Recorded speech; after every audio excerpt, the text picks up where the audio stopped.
Salmo 137 para a nossa meditação.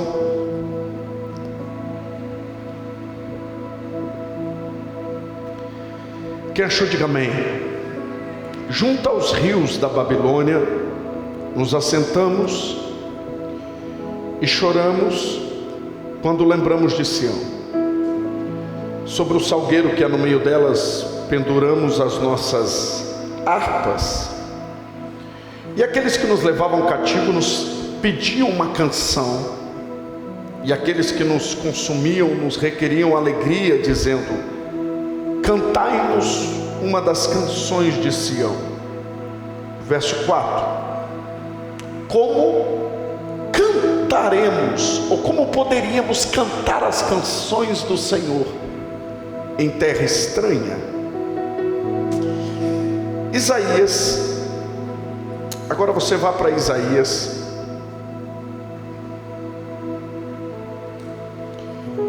Isaías 54. Isaías 54.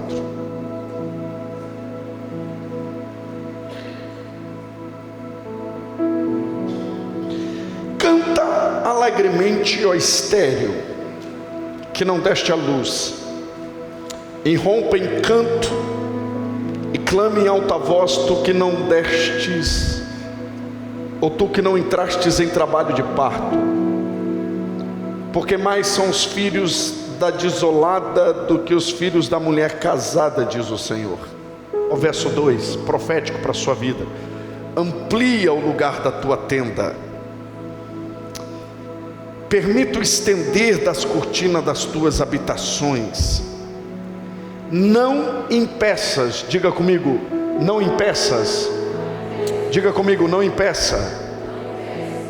Alonga as tuas cordas e fortalece as tuas estacas. 3: porque transbordarás para a direita e para a esquerda. Quem recebe, diga amém. Porquanto tu esquecerás a vergonha da tua mocidade, e não te lembrarás nunca mais a desonra da tua viuvez. Porque teu Criador é teu marido, o Senhor dos exércitos é seu nome, o Redentor de todo Israel. Verso de número 5. Verso de número 4: não temas, porque não serás envergonhada. Verso 5: porque teu Criador é o teu marido, o Senhor dos exércitos é seu nome, o Redentor do Santo de Israel. De toda a terra ela será denominada. Olha o verso 6: o Senhor chamará você de volta, como se fosse uma mulher abandonada e aflita de espírito, uma mulher que se casou nova, apenas para ser rejeitada, diz o seu Deus. E você diz amém. Verso 4 diz: não temas, porque não serás envergonhada.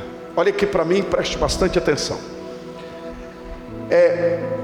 O texto que nós lemos do Salmo 137 retrata um dos cenários mais tristes na história do povo de Deus.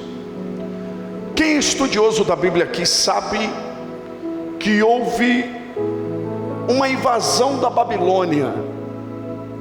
A Babilônia invadiu Israel em 3 etapas.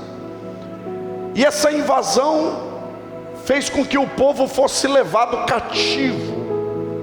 A Babilônia era o maior poderio da época, era a nação com maior material bélico. Os maiores guerreiros estavam lá, a maior cavalaria de guerra estava na Babilônia.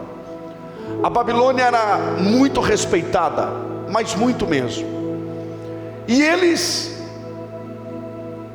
invadiram o território de Israel, que havia sido dividido entre o reino norte e o reino sul. E quem é estudioso da Bíblia sabe que o reino norte foi dissipado praticamente.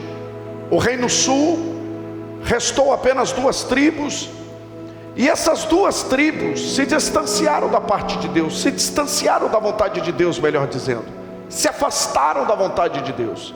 Deus resolveu tratar com o povo. Deus entregou esse povo a um exílio, a um cativeiro que durou 70 anos. Não era vontade de Deus, mas Deus permitiu, porque existe uma grande diferença entre vontade e permissão. Nem tudo que acontece é vontade de Deus, mas tudo que acontece é permissão de Deus, e tudo que Ele permite, Ele usa. Eu vou repetir: nem tudo que acontece é vontade de Deus, mas tudo que acontece é permissão de Deus, e tudo que Ele permite, Ele usa. E Deus usou o cativeiro para tratar com esse povo. Deus usou o cativeiro para moldar esse povo. Para você ter uma ideia, profetas se levantaram antes do cativeiro. Um deles foi Jeremias. Jeremias se levantou antes do cativeiro e dentro do cativeiro. Deus usou Jeremias com uma palavra profética, trazendo despertamento para esse povo, mas esse povo não quis ouvi-lo.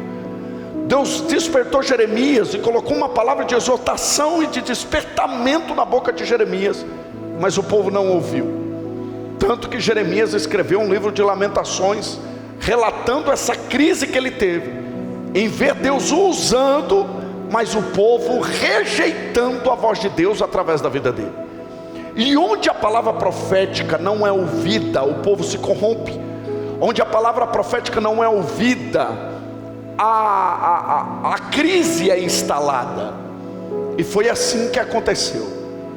Deus permitiu que esse povo vivesse dentro de um cativeiro. E o Salmo 137 foi escrito dentro desse cenário.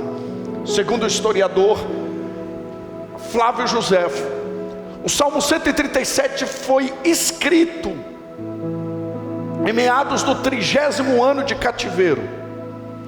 Muitos anos já tinham se passado quando o Salmo 137 é escrito. E lá no Salmo 137, se puder colocar para mim, olha como um salmista retrata. Isso é uma canção, mas o salmista retrata esse cenário no Salmo 137. Ele diz assim: junto aos rios da Babilônia, nos assentamos e choramos com saudade de Sião. Eles estão com saudade de casa. Eles estão chorando com saudade do solo pátrio. Eles estão chorando com saudade da sua origem, do seu do lugar onde eles vivenciaram durante tanto tempo. O verso de número 2 diz assim: penduramos as nossas harpas no salgueiro. Aqui diz: nos salgueiros penduramos as nossas harpas. Isso é uma palavra alegórica. Eles estão dizendo que eles pararam de adorar. Isso aqui é tão triste, mas tão triste, que eu vou explicar para você entender o quão triste essa parte do texto é. O povo de Israel era um povo acostumado a adorar. Esse povo tinha no seu DNA a adoração ao seu Deus.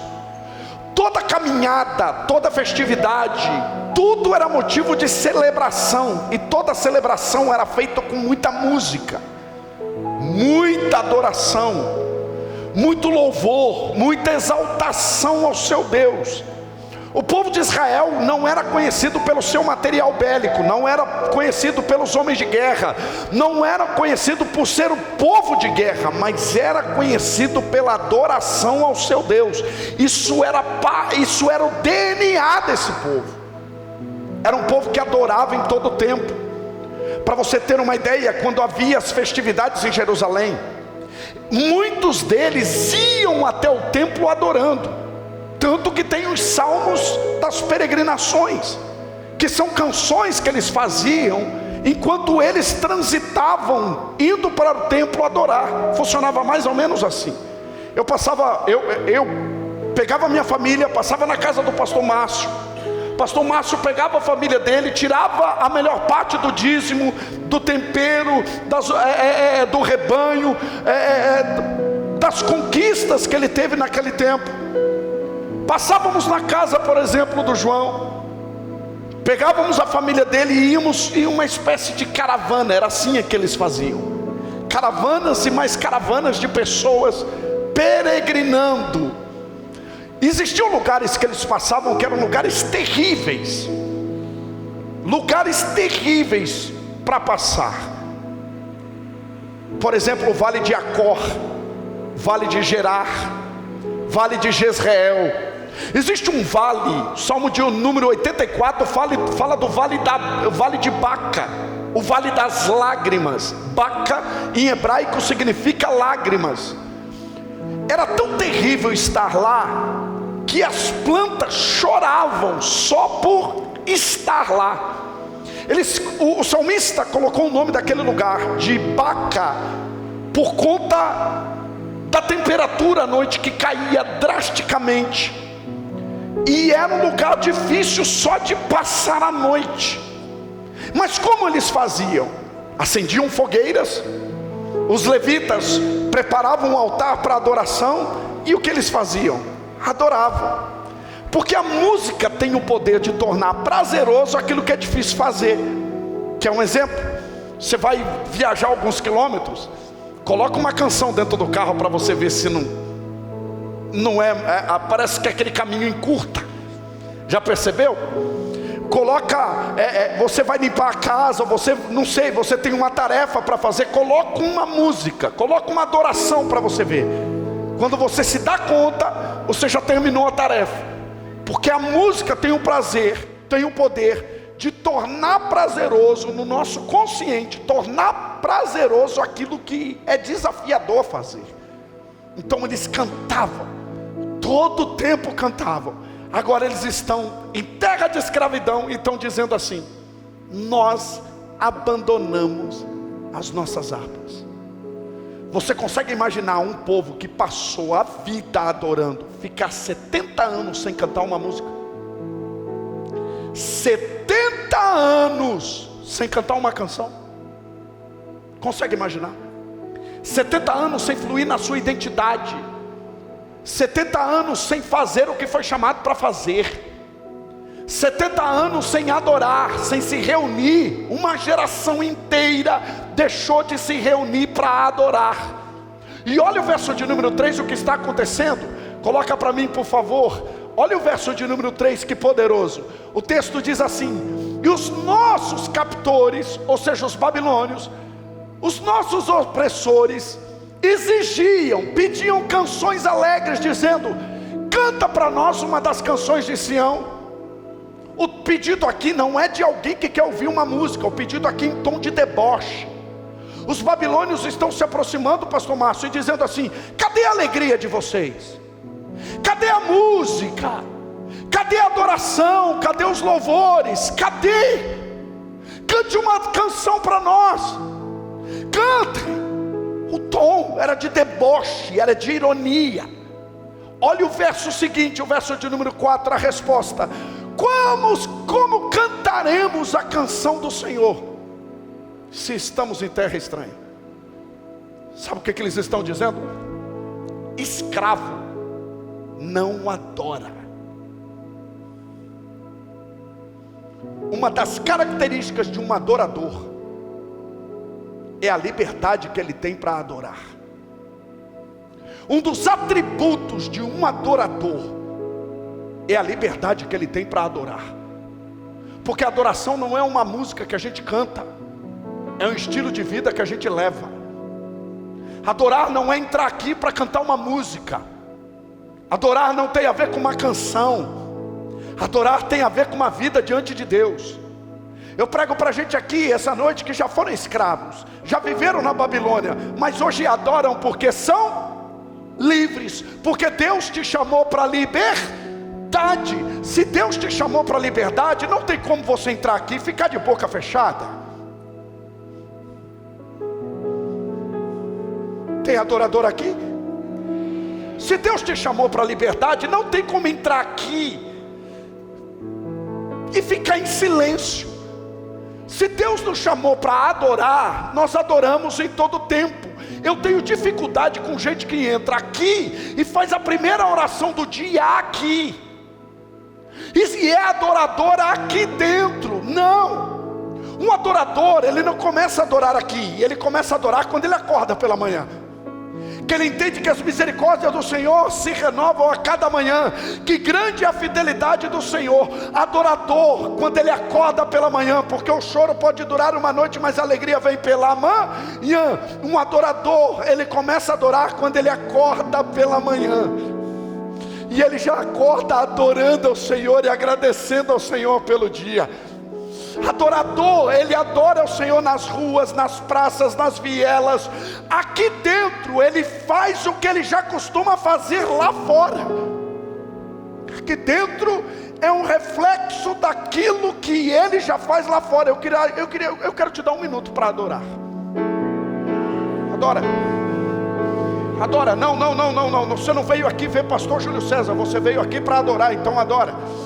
Eu quero te dar um minuto para exaltar o nome do Senhor. Exalta. Ele te fez livre, então adora. Ele te fez livre, então adora. Ele te fez livre, então libere uma palavra de adoração aí. Ele te fez livre, então libera uma palavra de gratidão. Você tem motivo para agradecer a Deus. Você tem motivo. Tem gente no hospital agora à base de morfina, que queria estar aqui adorando e não consegue. O salmista dizia: Senhor, como é bom estar na tua casa. Ah, Senhor, vale mais um dia nos teus átrios do que 1000 em outras partes. Aleluia, aleluia. Só quem pode dar glória, louvar, exaltar o nome do Senhor. Dê um forte aplauso a Ele, porque Ele está aqui. Aleluia.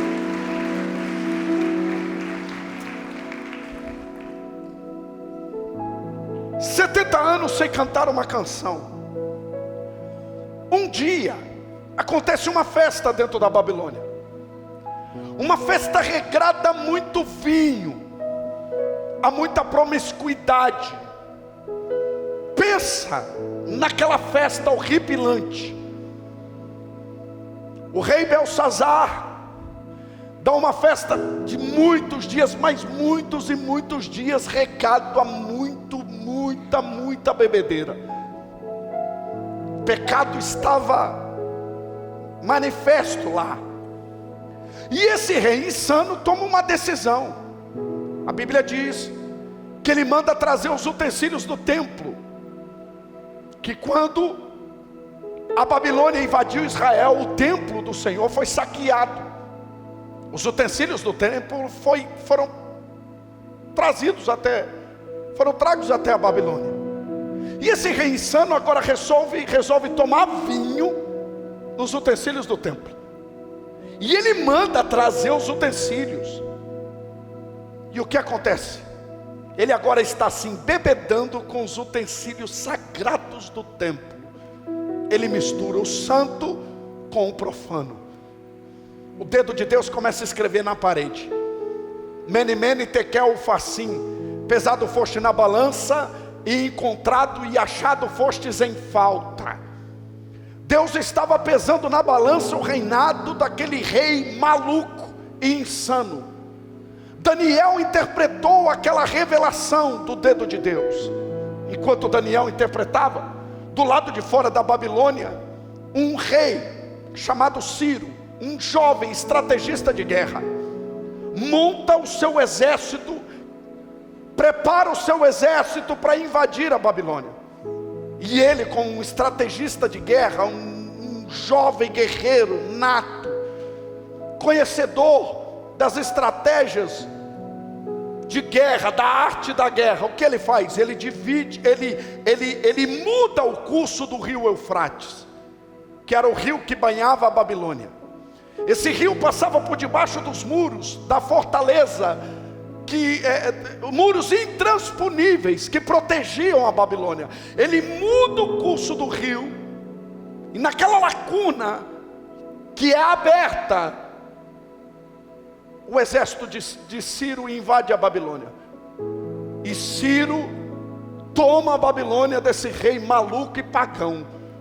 E uma das primeiras atitudes de Ciro é libertar o povo de Deus. Agora o povo de Israel está livre. 70 anos de um regime de exílio, agora esse povo está livre. Só que tem um porém. Um ciclo se passou, E agora? O que a gente vai fazer? Como lidar com a liberdade? Preste bem atenção nisso. Foram 70 anos um regime de escravidão. Agora tem a liberdade. Tem um novo ciclo, um novo tempo. Como nós vamos se movimentar? Preste bem atenção nisso aqui. O maior desafio de um prisioneiro é lidar com a liberdade depois de viver uma vida dentro do regime. Ele tem um alvará de soltura, ele tem a carta de alforria, ele tem a liberdade, só que ele tem o desafio de caminhar nessa liberdade. Existem prisioneiros que não sabem lidar com a liberdade, voltam a cometer crimes para retornar para o cárcere, porque ele acredita que o cárcere é a vida dele. Porque a maior prisão que existe é a prisão da mente. A pessoa pode ser livre, estar em qualquer lugar que ofereça um mínimo de liberdade para ela, mas se na mente ela estiver escravizada, ela não vai conseguir lidar com a liberdade. E o povo de Israel agora tem o desafio de se movimentar como uma nação livre. E agora? O que nós vamos fazer? Só que entenda isso: para cada tempo Deus tem uma palavra profética. Para cada tempo Deus tem um profeta. Para cada tempo Deus tem uma palavra. A palavra que Deus liberou para nós lá atrás serviu para aquele tempo. Agora Deus tem uma palavra diferente. E a palavra é essa: Isaías 54, capítulo de número 54, verso de número 1. Deus levanta o profeta Isaías com uma palavra cirúrgica. E a palavra é essa: Isaías 54, verso de número 1. Canta alegremente, ó estéril. Coloca para mim, por favor, Isaías 54, verso 1. Preste bem atenção nisso. E no Salmo 137 tem um pedido. Os babilônios estão pedindo assim, ó: cante uma canção para nós. O pedido em tom de deboche, em tom de ironia é esse: cante para nós uma canção. Qual é a resposta deles? Em terra estranha a gente não adora. Só que agora também tem um pedido. E o pedido agora vem de Deus: canta alegremente. O pedido dos babilônios foi aceito, sim ou não? Não. O pedido dos babilônios foi correspondido? Não. O pedido dos babilônios foi atendido? Não. Porque a gente não canta em terra estranha. Mas e o pedido de Deus? Canta ao estéril.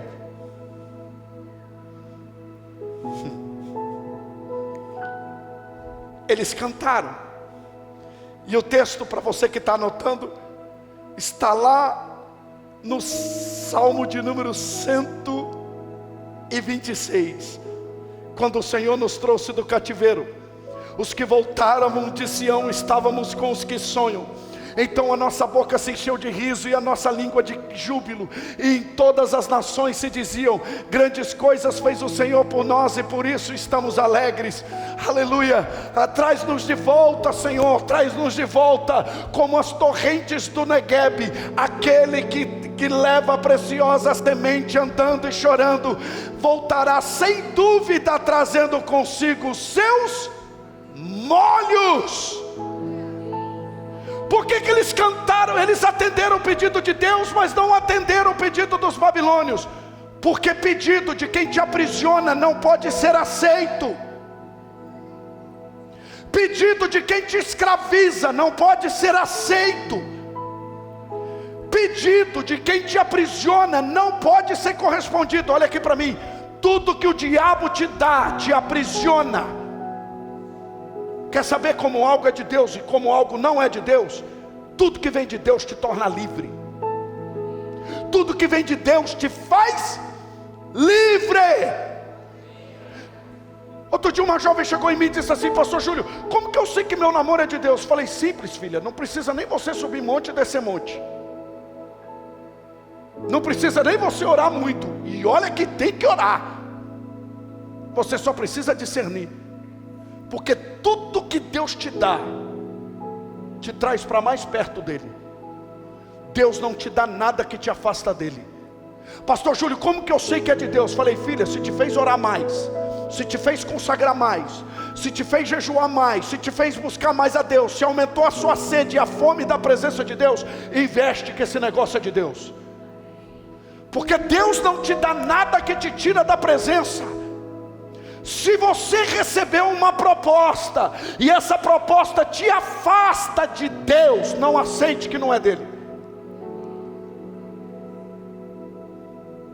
E às vezes a gente acha que a proposta é de Deus porque ela é muito boa, ela é sedutora, e a gente tenta convencer Deus que aquela proposta é boa. Só que, olha aqui, nós não caminhamos por proposta, nós caminhamos por um propósito. E quem tem propósito não se move por proposta. Não adianta vir pedir uma canção, a gente não vai cantar, porque quem nos aprisiona não merece louvor. Agora, quem nos chamou para a liberdade, se Deus pediu para você cantar, canta, adora, exalta o nome do Senhor, porque tudo que vem de Deus te torna livre. Deus não quer você escravo das suas emoções. Deus não quer você escravo dos seus anseios. Deus não quer você escravo dos seus desejos. Deus não quer você escravo do dinheiro. Deus não quer você escravo daquilo que te afasta dele. Agora, o desejo de Deus é te trazer para perto. Deus é um pai que tudo que te dá na vontade dele, te conecta com ele. Outro dia um músico chegou em mim e disse assim: pastor Júlio, estou com uma proposta para tocar na noite, e é pecado? Falei, não é essa a pergunta, lindão. A pergunta é, você vai continuar adorando a Deus? Isso vai fazer você se conectar ainda mais com Deus? Você já tem a resposta. Às vezes a gente abre aquelas caixinhas de pergunta no Instagram, é só abrir, você vai vendo as perguntas. As pessoas querem que você valide algo que elas mesmas sabem que não pode, porque a Bíblia não é um livro de regras. Não, a Bíblia é a carta de um pai para o seu filho, mostrando para ele. A Bíblia é a carta de um pai para o filho, mostrando para ele que essa carta te torna livre. E sabe o que é liberdade? Em Deus, um avião voando é livre, sim ou não? Sim. Um avião voando é livre, sim ou não?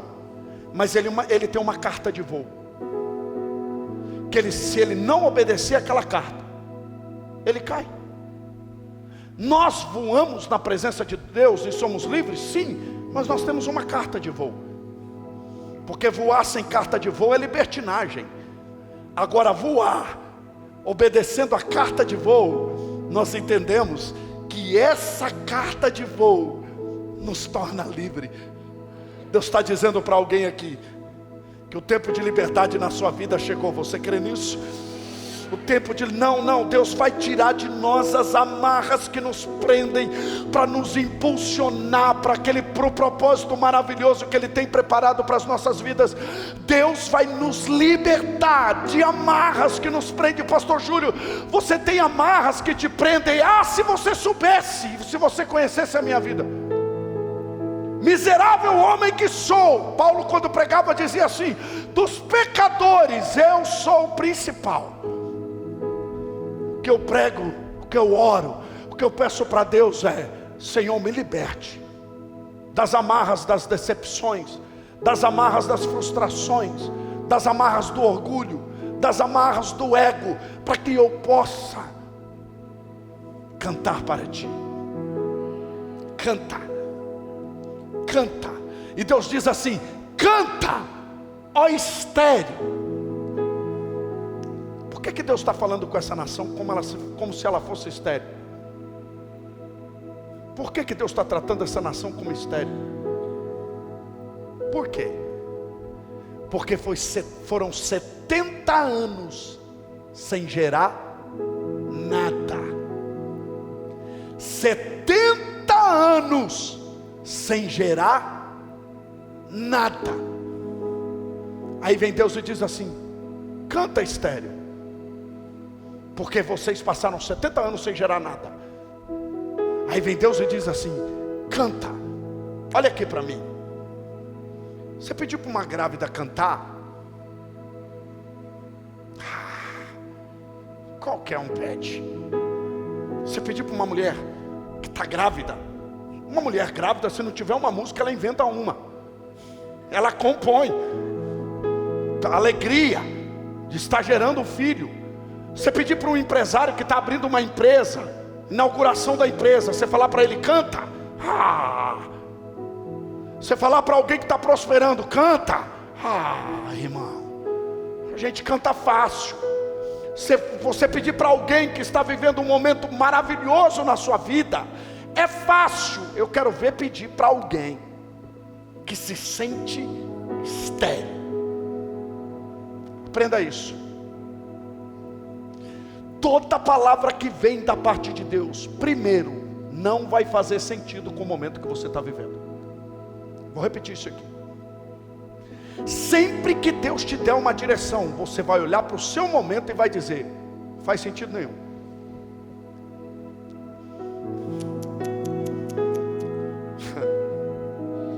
Canta, estéril. Como que eu vou cantar? Não tem nada aqui dentro. Canta. Toda palavra de Deus, anota isso. Toda palavra de Deus, escreve isso nas tábuas do seu coração. Toda palavra de Deus desafia a sua realidade.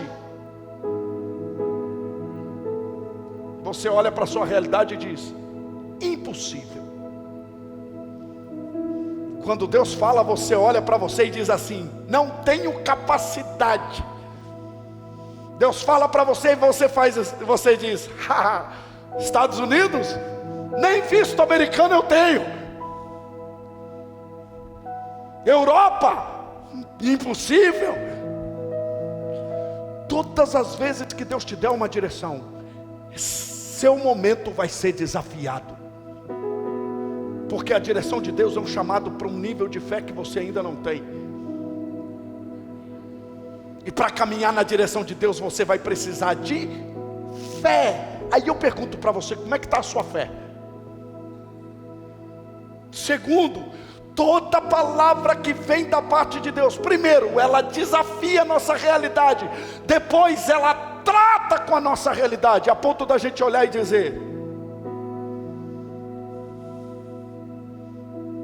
não tenho capacidade, não tenho recurso. Já reparou que quando Deus te dá uma direção, geralmente você não tem dinheiro para caminhar nessa direção? Bem-vindo ao clube. Hashtag tamo junto. Quando é de Deus, você vai olhar para a sua conta bancária e vai dizer: tem condições. Por que Deus faz isso? Porque Deus, para te dar uma direção, não visita a sua conta bancária, é você que visita. Deixa eu falar para o pessoal o pessoal de humanas ainda lida bem com esse lado, mas o povo de exatas, que é tudo na calculadora, Deus fala com ele, ele vai calcular. Deus fala com ele sobre uma expansão, aí ele olha para o dinheiro que está na conta, para o cálculo, para aquilo que Deus mandou fazer, ele diz: a conta não fecha, impossível.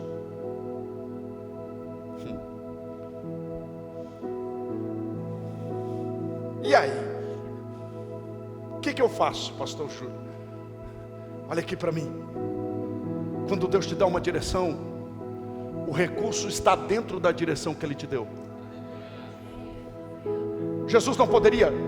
Jesus está aqui pregando, aí chegam os cobradores de imposto na porta e diz assim: o seu mestre paga tributo? Pedro, sempre Pedro, atravessa. Pedro, irmão, quando chegar no céu, eu vou lá nas águas termais do Rio Jordão, porque deve ter um rio lá no céu que tem água quente. Vou fazer um chimarrão e vou sentar com Pedro debaixo de uma árvore e vou olhar, vou conversar com ele e falar assim: Pedro, por que foi tão difícil você entender? Porque Pedrão atravessava. Ele atravessa a conversa e diz: não, Jesus já pagou tributo. Jesus não tinha pago ainda. Quando Jesus fica sabendo, Jesus chama Pedro e diz assim: ô Pedro, vem cá. Rapaz, imagina Jesus falando assim: quem mandou você se atravessar? Vai pescar. Jesus não poderia ter colocado a mão dentro da sua roupa, dentro da sua estola, colocado a mão dentro no seu casaco e ter tirado uma estéter, uma moeda, e ter pago o tributo? Por que ele faz Pedro ir pescar? Eu imagino Pedro andando, porque da onde Jesus estava até onde Pedro foi pescar, foram quase 3 dias de caminhada. Por que Jesus fez isso? Porque Pedro se atravessou naquilo que não podia. E gente que vive se atravessando naquilo que não deve, sempre paga uma conta alta. Imagina Pedro chutando as pedrinhas, caminhando e dizendo: eu e minha boca santa, o que eu fui fazer? Só que quando ele chega lá, ele pesca um peixe. E Jesus falou: vá pescar um peixe. O peixe é o propósito. Qual que era o propósito do peixe? Ensinar a Pedro que Deus é dono de tudo. E o dinheiro estava dentro do peixe. O dinheiro está dentro do propósito. Quando Deus te dá um projeto, Ele não te dá uma conta bancária gorda. Primeiro Ele te dá um propósito. Depois Ele faz vir dinheiro de onde você menos espera. Levanta a mão para receber isso aqui. Ah, quem crê que nós estamos numa palavra profética? Quem crê, quem crê? Você crê que nós estamos numa noite profética? Você que aplaudiu, mão direita e mão esquerda lá em cima para receber. Eu libero sobre a sua vida um recurso do céu. Eu libero sobre a sua vida uma fé que você ainda não tem, para você entender que o recurso do céu não se calcula com a calculadora da terra, se calcula com a calculadora do céu. Receba isso com a mão levantada, com a mão levantada. Gideão calculou com a matemática da terra: eu preciso de 32 mil homens para vencer a guerra. Na calculadora do céu, 300 era suficiente. Eu profetizo uma fé para você caminhar, não com a calculadora terrena, mas com a calculadora celestial. Eu profetizo provisão de Deus em todas as áreas da sua vida. Se você recebe isso, aplauda, glorifica, faz alguma coisa aí. Aleluia, aleluia. Quando é de Deus, desafia a sua lógica, canta estéreo. Você que nunca teve um filho, roupa e cântico, grita de alegria. Você que nunca esteve em trabalho de parto, canta, se alegra, se alegra. Aí vem Deus e diz assim: porque mais são os filhos da mulher abandonada do que os filhos daquela que tem marido. Por que Deus está dizendo assim?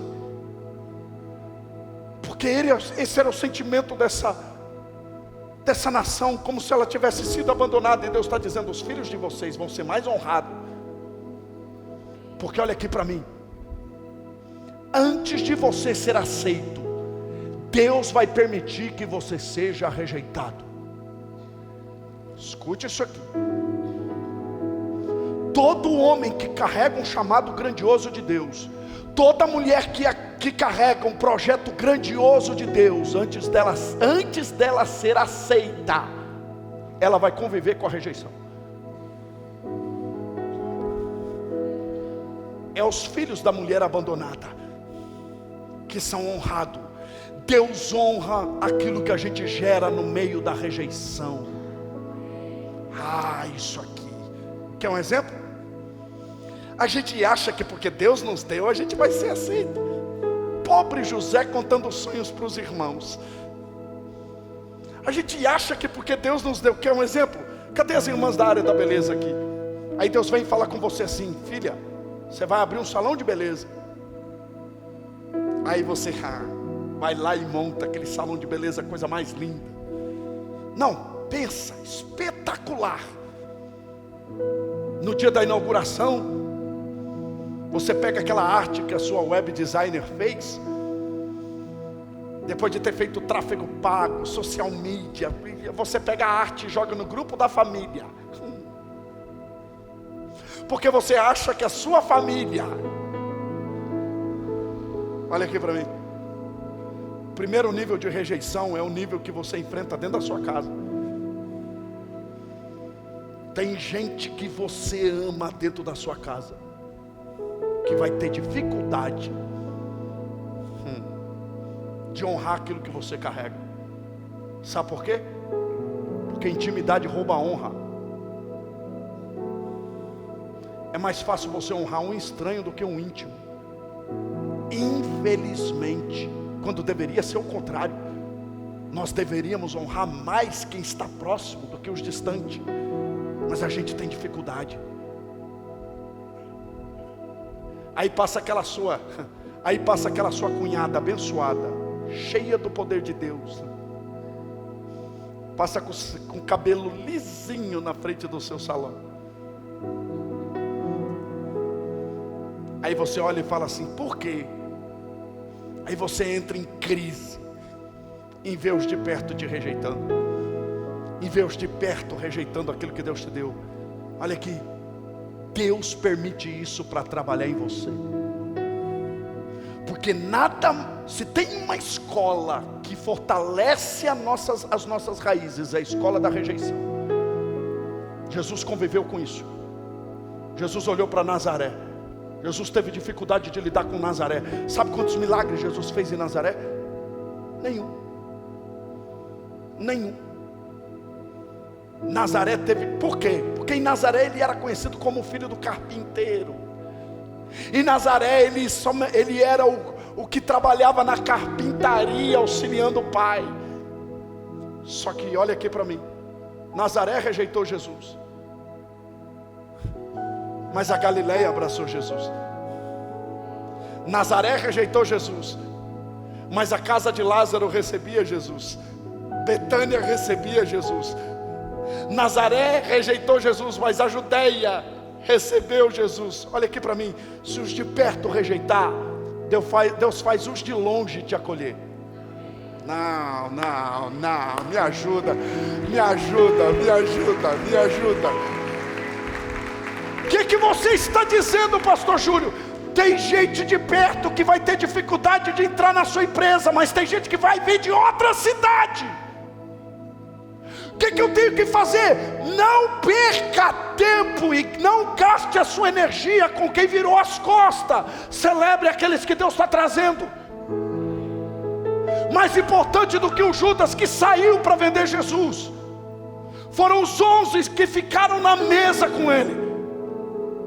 Jesus olhou para os discípulos e disse assim: eu desejei muito comer convosco essa Páscoa, eu desejei muito estar com vocês aqui. Sabe qual é o problema? A gente se perde por um que saiu, quando a gente deveria celebrar os 11 que ficou. A gente perde a estrebeira por conta de um que nos rejeitou.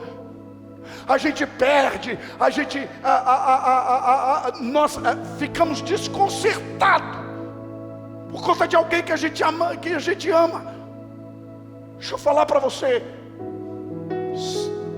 já são 8 anos que eu fui ungido a pastor. 8 anos. E dentro da minha família dá para contar nos dedos quem realmente me vê como pastor. Só para você ter uma ideia, várias vezes chamaram muitas pessoas para orar. Quando minha família se reúne, várias vezes chamaram fulano, ciclano, beltrano para fazer oração. Mas dá para contar nos dedos o dia que eles olharam para mim e falaram assim: Júlio, ora para nós, abençoa aqui a refeição. E quantas vezes nesse momento eu perguntei: Senhor, eu sou tão honrado lá fora, sou tão abençoado lá fora, as pessoas me honram, um nível de honra absurdo lá fora, e por que aqui dentro? Mas sabe o que Deus me falou? Aqui dentro eu coloco você na cruz e te crucifico, porque é aqui dentro que eu te moldo. Se você não diz, já estou crucificado com Cristo, não vivo eu, mas Cristo vive em mim, eu faço você ser rejeitado, porque eu preciso que você entenda que o meu poder se aperfeiçoa nessa sua fraqueza. Que quando você pensa que está fraco, é aí que você se torna forte. Eu não sei se você está entendendo isso aqui. Olha aqui, aprenda a lidar com a rejeição e não se incomode com ela. Porque se os irmãos de José o venderam, os de longe pagaram caro. Aleluia, eu quero profetizar em nome de Jesus. Tem gente de longe que vai honrar você e vai ser abençoada através da sua vida. Tem gente que, eu não sei se você crê nessa palavra, eu sinto a presença de Deus aqui. Tem gente que está perto de você que vai ter dificuldade de aceitar aquilo que Deus te deu. Mas os de longe vão reconhecer que Deus é na sua vida. Quem recebe essa palavra? Dê um forte aplauso ao Senhor aí.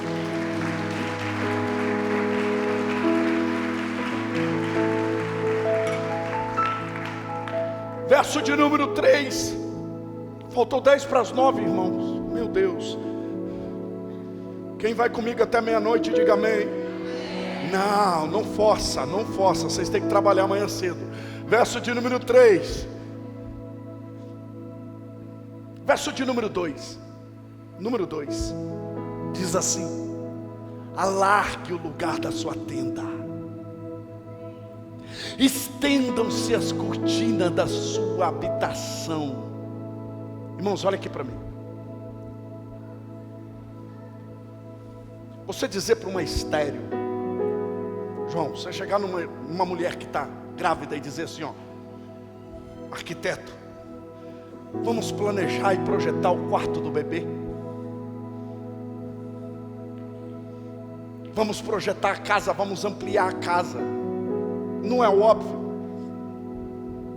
Só que Deus está falando com uma nação estéril. E Deus está dizendo para a nação estéril: alargue a tenda, estenda as cortinas. Por que Deus faz isso? Por que Deus está falando para uma nação que não gera?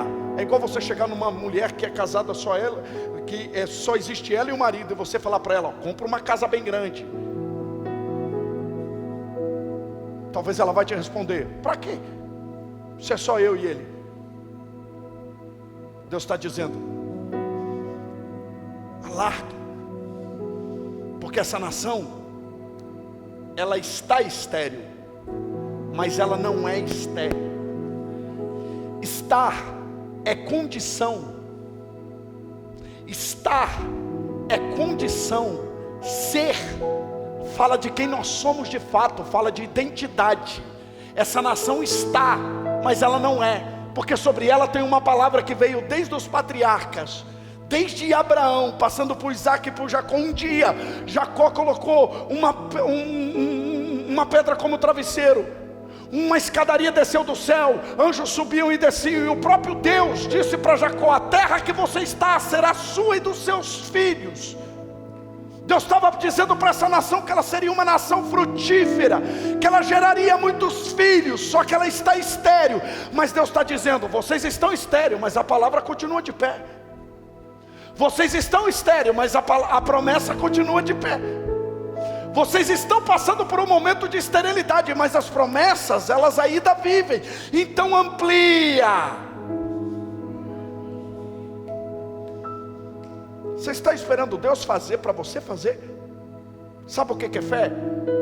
Fé é se preparar hoje para aquilo que Deus vai fazer amanhã. Fé é você se preparar hoje para aquilo que Deus vai mover amanhã. Eu falei para os líderes hoje pela manhã.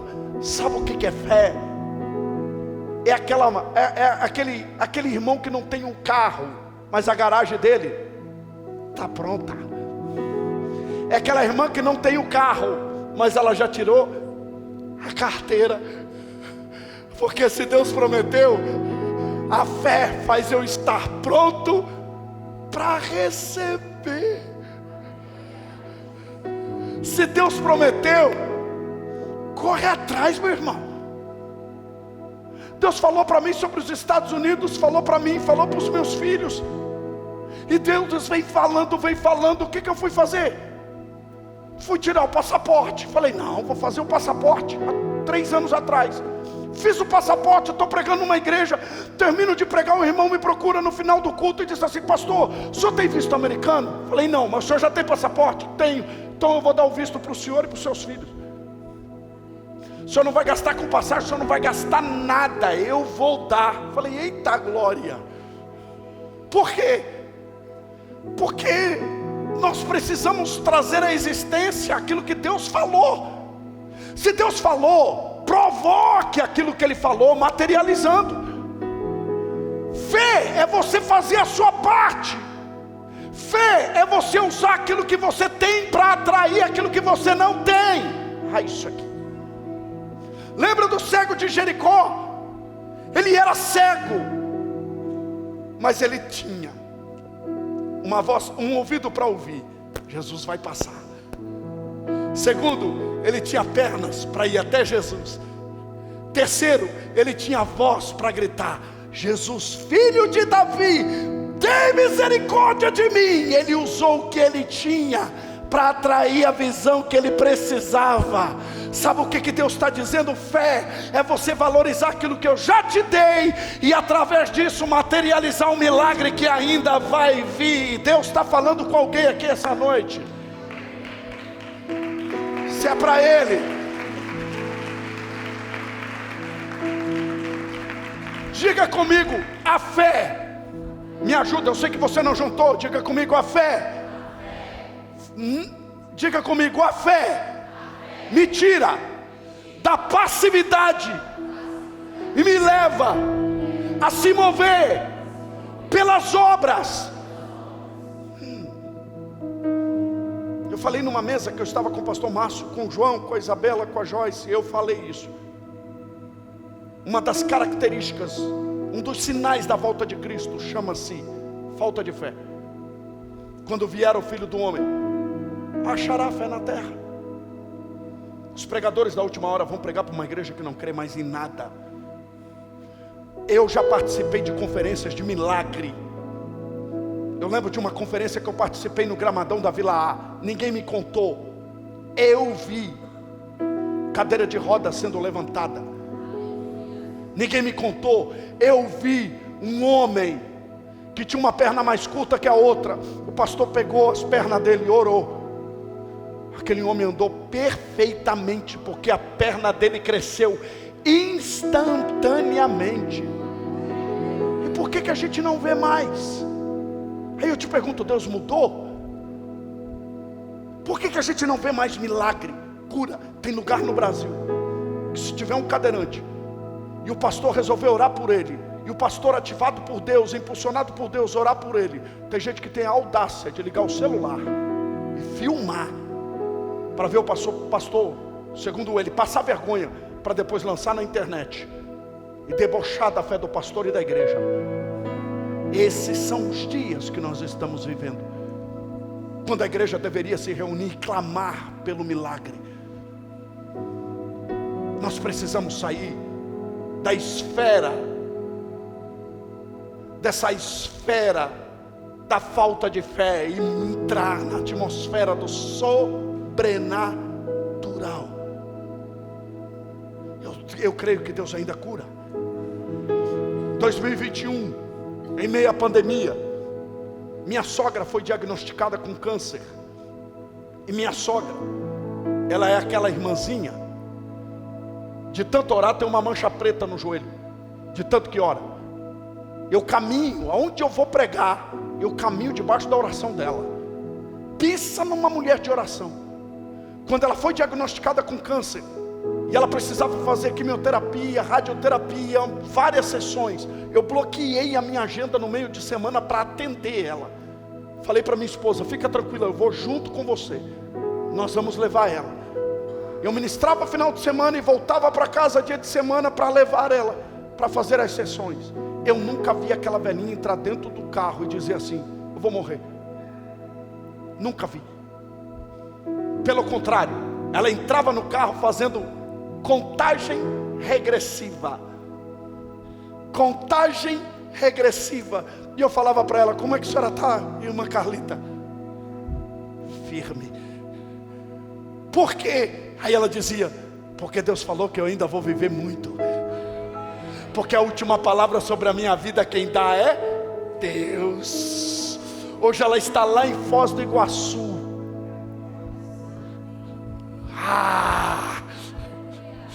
cheia da presença do Senhor. Porque a última palavra quem dá sobre as nossas vidas não é um médico. Eu não estou descartando a ciência, ela fez todo o tratamento, mas ela olhou para o médico e disse assim: doutor, o senhor vai ver, eu vou terminar esse tratamento curada em nome de Jesus. Eu estou dizendo para você que Deus cura. E eu quero profetizar sobre essa casa. Os próximos 7 anos, milagres acontecerão nesse lugar. Vidas serão restauradas sobre esse lugar. Nos próximos 7 anos, milagres acontecerão aqui. Aleluia, essa cidade vai ouvir os milagres que Deus fará nessa casa. Quem recebe essa palavra glorifica, exalta, adora o nome do Senhor. Aleluia, aleluia. Alonga as tuas cordas, estendam-se bem as cortinas da sua tenda. Aí vem uma palavra de Deus assim: João, não impeças. Eu vou fazer uma pergunta, eu quero que você pense, não responda. Pensa e não responda, ok? Será que um homem pode impedir Deus de fazer algo? Pode.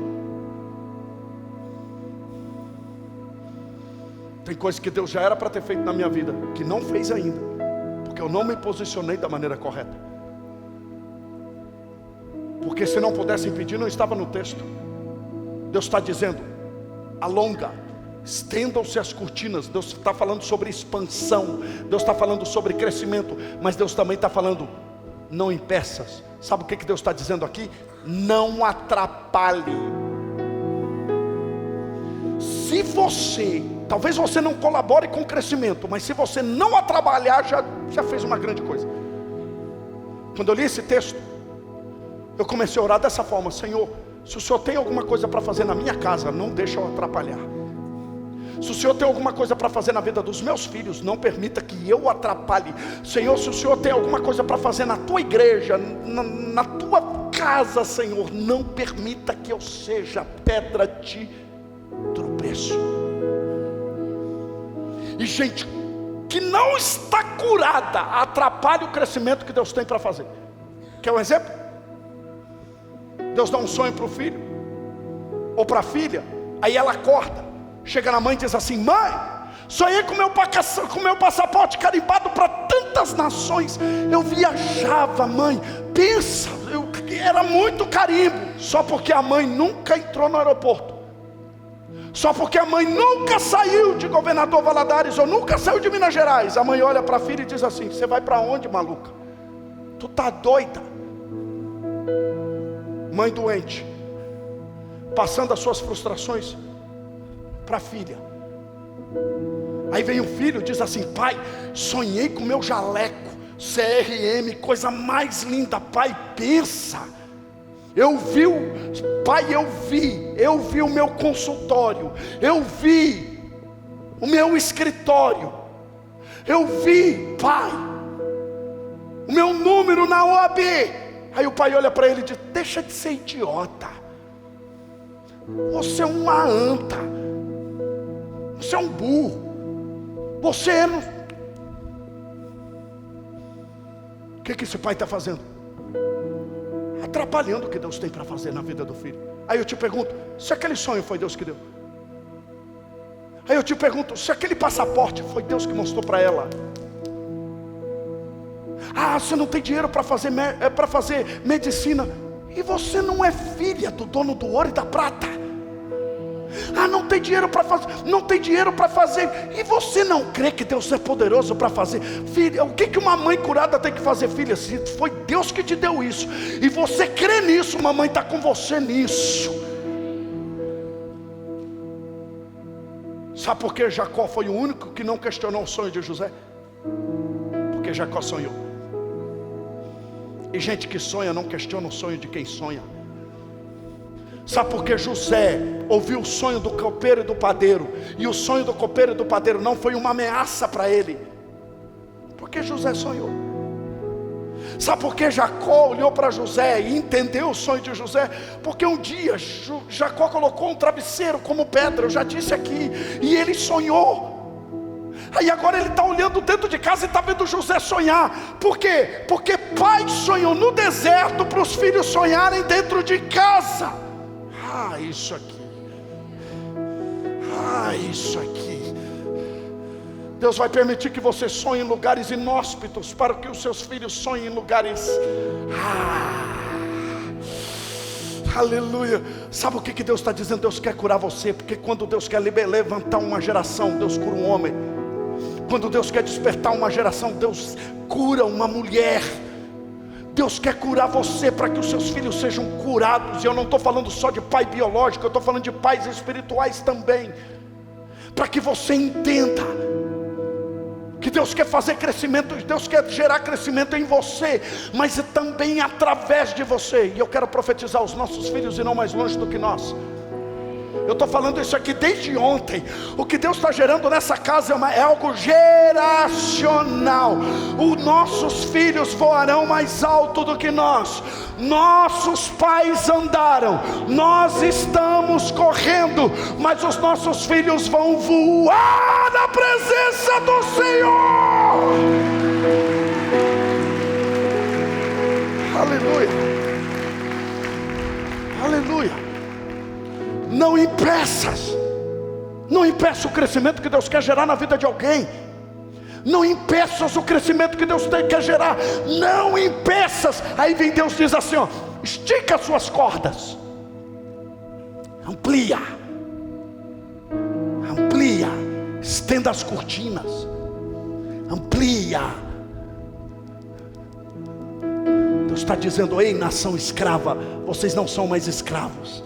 Estendam-se as cortinas das suas habitações, amplia o lugar. Aí vem Deus e diz assim, mas firma as tuas estacas. Por que Deus está dizendo isso? Olha o texto que viria a seguir, verso 3, por favor, verso 3, rapidinho, verso 3.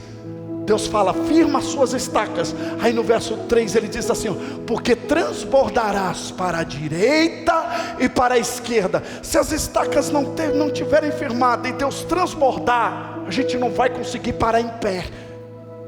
Se as estacas estiverem firmadas e Deus transbordar, olha lá, pois você se estenderá para a direita e para a esquerda, os seus descendentes desapossarão nações, instalarão em suas cidades abandonadas. Deus está dizendo assim, vocês vão transbordar, gerações serão abençoadas através de vocês. Mas olha o verso 2, Deus diz assim, firma as tuas estacas. Por que Deus está falando isso aqui no verso 2? E eu encerro. Deus está falando sobre fundamentos. Porque no reino de Deus, antes de crescer para cima, nós precisamos crescer. Amplia, estenda. Mas Deus diz na boca de Isaías, fixa as estacas. Sabe o que Deus quer de você? Raízes, estacas firmes. Ei, Deus não tem pacto com aventureiro. Deus não investe em nômades, gente que vive para lá e para cá. Sabe, gente sem raiz, pastor? Não fixa raiz em lugar nenhum. É gente que vive perambulando, sabe? Gente que não tem compromisso, gente que não se compromete. Deus não tem compromisso com gente que não se compromete. O reino de Deus é para os comprometidos, e gente comprometida tem raiz. Está vindo a circunstância, a crise, aquela circunstância terrível, mas ele está firmado na vontade de Deus. Daqui não saio, daqui ninguém me tira. Inveja, estão medindo o ministério dela, estão debochando dela, estão fazendo isso, e ela está lá. Foi Deus que me colocou aqui, é aqui que eu vou prosperar. Gente que tem raiz não procura lugares favoráveis. Gente que tem raiz procura estar debaixo da vontade de Deus. Por que, pastor Júlio? É melhor ser uma sarça no deserto e queimar por um propósito do que ser figueira em Jerusalém. Terra fértil, próspera, mas não dá frutos. Nunca foi sobre um lugar, é sobre um propósito divino. Eu prefiro estar no deserto, mas na vontade de Deus, do que estar nos grandes palácios sem a presença dEle. Deus está dizendo para você: no meu reino, a fachada do prédio não é mais importante que a estrutura que o sustenta. Tem gente que é só fachada. Você olha assim, lindo, mas você vai ver, não tem estrutura nenhuma. Não aguenta o ventinho. Tem gente que você olha, a vitrine da loja é linda, mas não tem depósito. Como é que você fica, irmã? Cadê as irmãs aí? Você chega naquela loja, aquele calçado maravilhoso na vitrine. Você entra dentro da loja e pergunta, a vendedora olha e fala: não temos a sua numeração. Como é que você sai de lá? Frustrada. Já reparou que tem gente que é só vitrine? Você olha o feed do Instagram, lindo, senta 5 minutos para você ver com ele, com ela. Não tem nada para agregar na sua vida. Gente vazia.